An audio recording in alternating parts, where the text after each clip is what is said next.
When Adam married Lily, their life together started with nothing but dreams and promises. They lived in a small apartment above a cafe, where the smell of fresh bread filled the air every morning. Adam worked long hours at a construction firm, while Lily taught art classes at a community center. Money was always tight, but love seemed to make up for it. They'd often say to each other, "We might not have much, but we have enough." Everything changed one summer when Lily started feeling dizzy and unusually tired. She assumed it was stress from her long teaching hours, but one morning, she fainted while setting up her easel.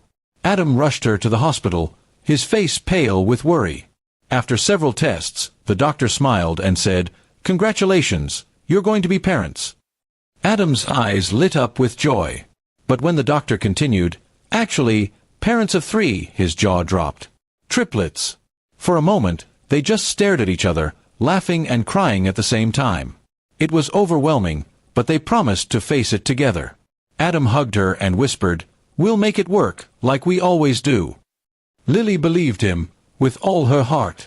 But as the months passed, something in Adam began to shift.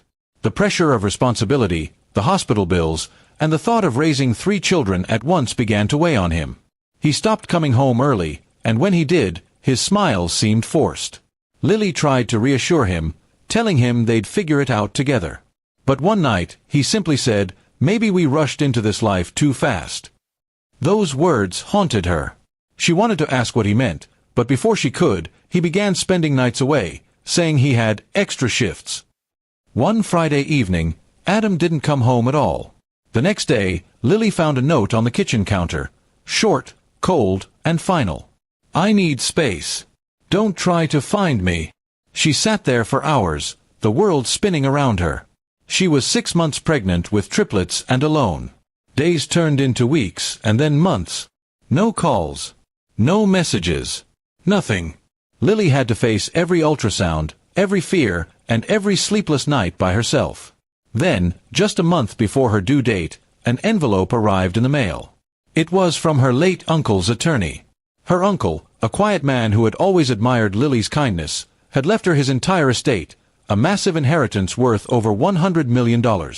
Lily couldn't believe it. Her hands shook as she read the letter again and again. It felt unreal. But with that money, she finally saw hope, not just for herself, but for the 3 little lives she was about to bring into the world.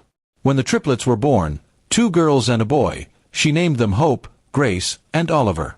Holding them in her arms, she whispered, "We're going to be okay. I promise." With her inheritance, she bought a beautiful home near the ocean and hired help so she could focus on being a mother. Meanwhile, Adam's life was very different. He had left the city, chasing what he thought was freedom. A few months after walking away, he met someone new, a woman named Carla, who came from a wealthy family. Their relationship moved quickly, and within a year, they were planning to marry. Adam never told her about Lily or the babies. In his mind, that chapter was too painful to revisit.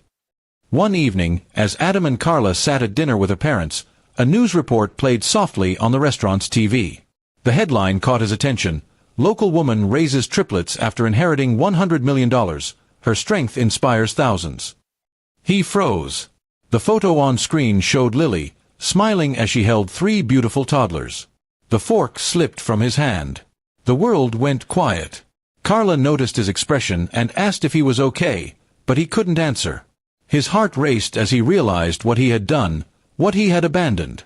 He excused himself and stepped outside, the night air heavy against his chest.